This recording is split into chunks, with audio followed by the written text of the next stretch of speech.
Hi beautiful people, welcome back to my YouTube channel. This is me guys Sani and you are watching Sun Non-Stop। तो guys दोबारा से एक नई video लेकर आ चुकी है, तो फिर से लाइक सब्सक्राइब एंड शेयर कर दीजिएगा। और आज की जो हमारी वीडियो है बहुत ही इंटरेस्टिंग वीडियो है, हम लोगों ने स्किप नहीं करना। How to Indian two wheeler brands killed 160 Chinese companies in Africa and whole world. मतलब सीरियसली सारी चीजें वीडियो के अंदर चल के देखते हैं, आप लोगों ने वीडियो को स्किप नहीं करना।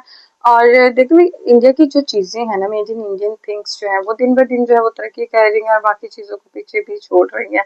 तो चाइनीज को पीछे छोड़ना ये थोड़ा सा मतलब मुझे लग रहा था कि ये फेक भी न्यूज हो सकती है, लेकिन नहीं, ये रियल है।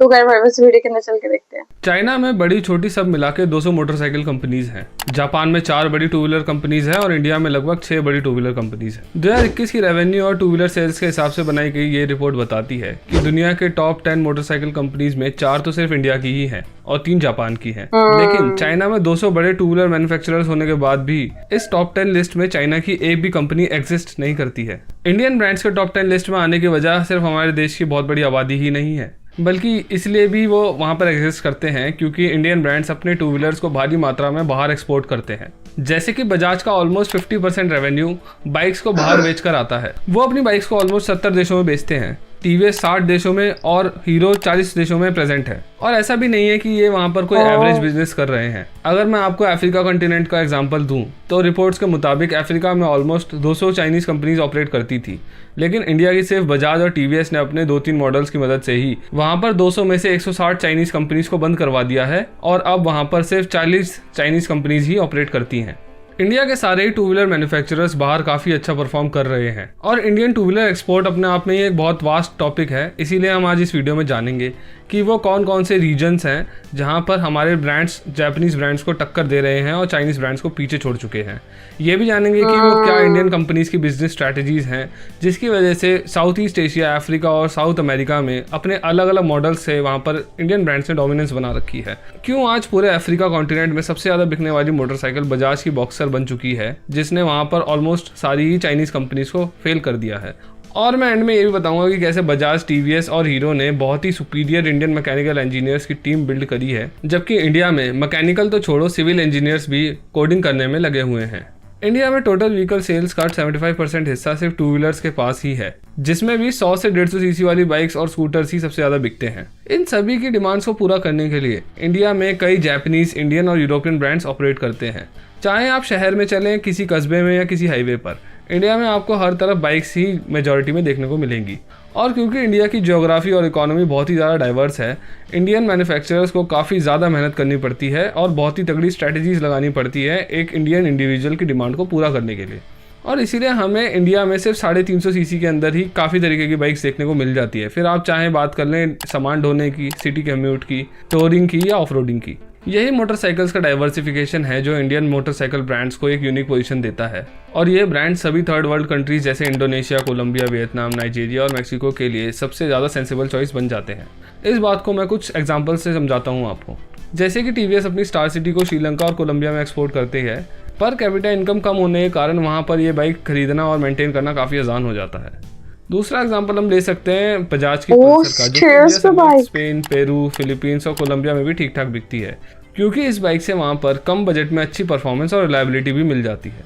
इसके अलावा स्प्लेंडर के बारे में हम सब जानते हैं कि वो इंडिया में सबसे ज़्यादा बिकने वाली बाइक है। स्प्लेंडर इंडिया समेत नाइजीरिया, बांग्लादेश, नेपाल और श्रीलंका में काफी ज़्यादा बिकती है। हीरो आज की डेट में दुनिया के top 3 biggest two wheeler manufacturers में से एक है और ऑलमोस्ट आप सभी को पता भी होगा। लेकिन आप में से ज़्यादातर लोग ये नहीं जानते होंगे कि कैसे 4 मुंजाल भाई, जिन्हें पार्टीशन के बाद पाकिस्तान में अपने घर को छोड़कर इंडिया में आना पड़ा, उन्होंने बैंक से लोन लेकर साइकिल पार्ट्स का बिजनेस शुरू किया और कड़ी मेहनत से अपने बिजनेस और इंडिया की ऑटोमोबाइल इंडस्ट्री को मजबूत किया।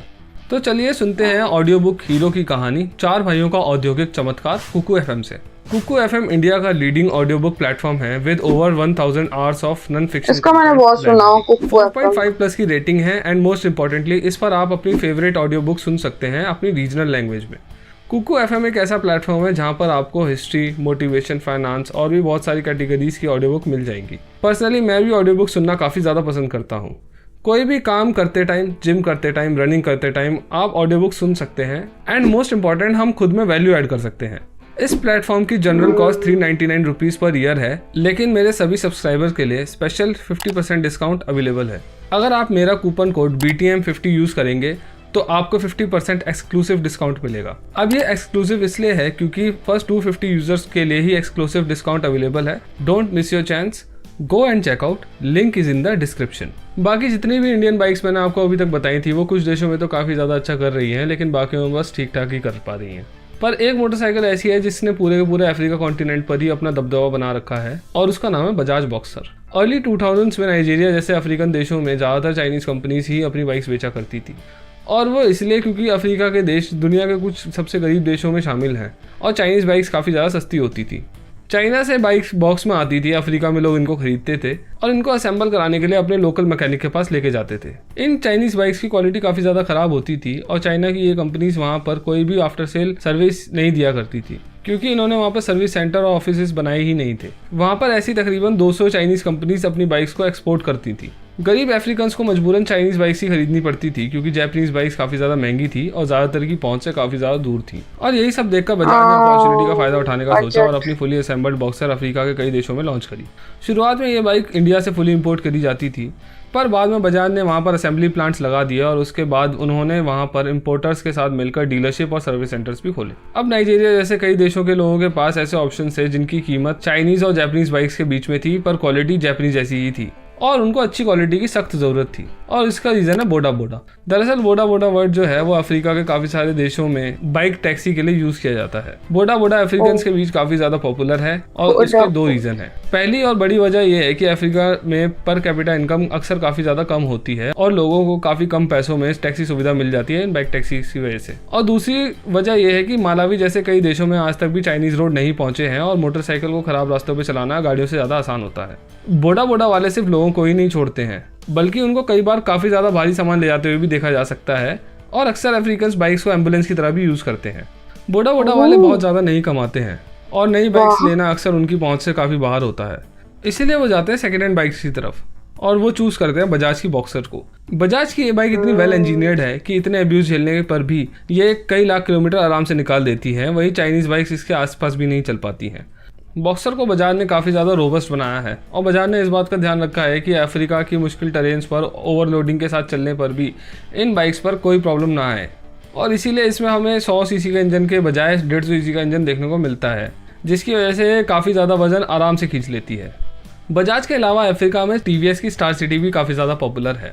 बजाज और TVS की बहुत ही अच्छी क्वालिटी, माइलेज और प्राइस होने के कारण अफ्रीका में जहां एक टाइम 200 चाइनीज़ कंपनीज हुआ करती थी, वहां अब सिर्फ 40 बची हैं, वो भी अपने दिन गिन रही हैं। अफ्रीकन्स इंडियन टू व्हीलर्स को जापानीज़ के बराबर ही मानते हैं और इसीलिए वो चाइना की सस्ती बाइक्स लेने के बजाय थोड़े और पैसे डालकर इंडिया की बाइक्स लेना ज़्यादा पसंद करते हैं। अब ऐसा भी नहीं है कि अफ्रीकन्स ही ऐसा मानते हैं, जहाँ भी इंडियन टू व्हीलर्स बिकते हैं वहाँ पर सभी लोगों का सेम माइंडसेट है और ये चीज़ इंडिया में भी देखने को मिलती है।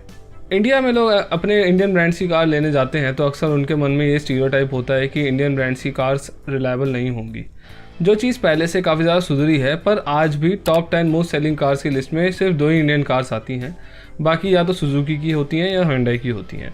पर टू व्हीलर मार्केट का सिनेरियो बिल्कुल उल्टा है। टॉप 10 बिकने वाले टू व्हीलर्स में से हमेशा से ही 7 से 8 इंडियन ब्रांड्स के ही होते हैं, और ये सिर्फ इंडियन टू व्हीलर ब्रांड्स की बहुत ही ज़्यादा अच्छी डिपेंडेबिलिटी की वजह से हो पाया है। पर ये सब देख कर क्या आपके मन में भी सवाल उठता है कि सिर्फ पिछले 20-25 साल में इंडियन मैन्युफैक्चरर्स ने पूरे सिनेरियो को पिवट करके रख दिया है। दरअसल ये सब बजाज, TVS और हीरो जैसी कंपनीज की बहुत ही ज़्यादा स्ट्रॉन्ग इंजीनियरिंग टीम्स की मदद से हो पाया है, पर इंडिया में अच्छे मैकेनिकल और ऑटोमोटिव इंजीनियर्स ढूंढना कोई आसान बात नहीं है। श्रीनिवास कंटेती व्हील CMI के MD हैं और पेशे से इंजीनियर। वो न्यूज़ 18 के लिए लिखते हुए बताते हैं कि अर्ली 2000s में वो बजाज ऑटोज़ के HR हेड थे और उनको 100 इंजीनियर्स हायर करने थे बजाज के लिए, जो वर्ल्ड क्लास मोटरसाइकिल बनाते और डिज़ाइन करते। पर वो जब IIT जैसे बड़े इंस्टीट्यूट में गए तो वहाँ पर वो 15 कॉलेजेस में से सिर्फ 10 इंजीनियर्स को हायर कर पाए, और उसका रीज़न ये था कि मैकेनिकल इंजीनियरिंग करने के बाद भी लोग टेक कंपनीज में ज़्यादा जाना चाहते थे मैन्युफैक्चरिंग के बजाय। इसीलिए उन्होंने बाकी कंपनीज से 3 गुना ज़्यादा सैलरी देकर हायरिंग करी, जो कि TCS जैसी कंपनीज के लिए काफ़ी मुश्किल था क्योंकि उन्हें 2000 इंजीनियर चाहिए थे और बजाज को सिर्फ 100। पर जब वो टॉपर्स का इंटरव्यू लेते हैं तो उन्हें पता लगता है कि ये सो कॉल टॉपर्स प्लान और एलिवेशन देखकर भी साइड व्यू ड्राफ्ट नहीं कर सकते हैं, क्योंकि इन टॉपर्स का ध्यान पढ़ने में और कोडिंग करने में ज़्यादा था। तो वो ऐसे इंजीनियर्स ढूंढते हैं जो प्रैक्टिकल लाइफ को लेकर पैशनेट हो, ना कि सिर्फ सैलरी को लेकर। वो इंग्लिश के बजाय हिंदी और भी कई रीजनल लैंग्वेजेस में इंटरव्यू कंडक्ट करते हैं ताकि इंटरव्यू के टाइम इंजीनियर्स का ट्रू पोटेंशियल निकल के सामने आ सके। बजाज के अलावा हायरिंग का ये प्रोसेस साउथ में टीवीएस भी अपना रही थी। ये सब देखने से एक बात क्लियर होती है कि इंडिया में अभी मैकेनिकल इंजीनियरिंग को लेकर बहुत ज़्यादा लोग पैशनेट नहीं हैं, और अगर हैं भी तो या तो कॉलेजेस प्रैक्टिकल नॉलेज नहीं दे रहे हैं या उनको सैलरी अच्छी नहीं मिल रही है, इसीलिए वो दूसरी फील्ड्स में शिफ्ट हो जाते हैं। टू व्हीलर्स में हम चाइना से तो क्या बहुत सारे देशों से आगे आ चुके हैं, पर हमें समझना होगा कि अगर इंडिया को चाइना से मुकाबला करना है और उसको हर चीज़ें पीछे छोड़ना है तो मैन्युफैक्चरिंग बहुत ज़्यादा बढ़ानी होगी और उसके लिए कंपेटेबल इंजीनियर्स लगेंगे। सिर्फ कोडिंग करने से काम नहीं चलने वाला है। अगर मेरी वीडियो से आपको टाइम में वैल्यू मिली हो तो please consider subscribing this channel. बहुत अच्छी है यार टीवीएस, और उसके बाद हीरो तो मैंने खुद सुना हुआ है कि बहुत अच्छी इनके ऊपर वीडियोस भी बनाई हुई है। बजाज भी बहुत अच्छा ब्रांड है जो कि बाइक्स वगैरह जो है वो बनाता है, और डिफरेंट कंट्रीज के अंदर मैं ये चीज सोच रही थी पाकिस्तान के अंदर ये चीजें असेंबल होती हैं, गाड़ियां महंगी हैं, बाइक्स महंगी हैं, लेकिन इंडिया के अंदर जो है ये चीजें खुद उनकी होममेड चीजें बनती हैं, वो बाहर भी भेजते हैं, पैसा भी कमाते हैं, और उनकी जो है वो कदर कीमत भी जो है वो बढ़ती है। मतलब एक नाम बनता है कि भाई इंडियन चीजें लोग रिलाई करते हैं, क्वालिटी क्वांटिटी के ऊपर वो फोकस नहीं करते, वो क्वालिटी के ऊपर फोकस करते हैं। क्वालिटी अच्छी होगी तो आपकी सेकंड हैंड बाइक्स भी जो अब देखिए अफ्रीका के अंदर किस तरह बिक रही हैं, बहुत अच्छे से बिक रही हैं, बहुत अच्छी चल भी रही हैं। तो आप लोगों के पास कौन सी बाइक है? आपको इन तीनों ब्रांड्स में से बजाज है, टीवीएस है, और उसके बाद हीरो, कौन सा ब्रांड आपको ज्यादा पसंद है एज ए मतलब बाइक के लिए? तो जरूर बताइएगा, लाइक सब्सक्राइब एंड शेयर कीजिएगा। चलिए गाइस, मिलते हैं आपको नेक्स्ट वीडियो के अंदर। Bye bye.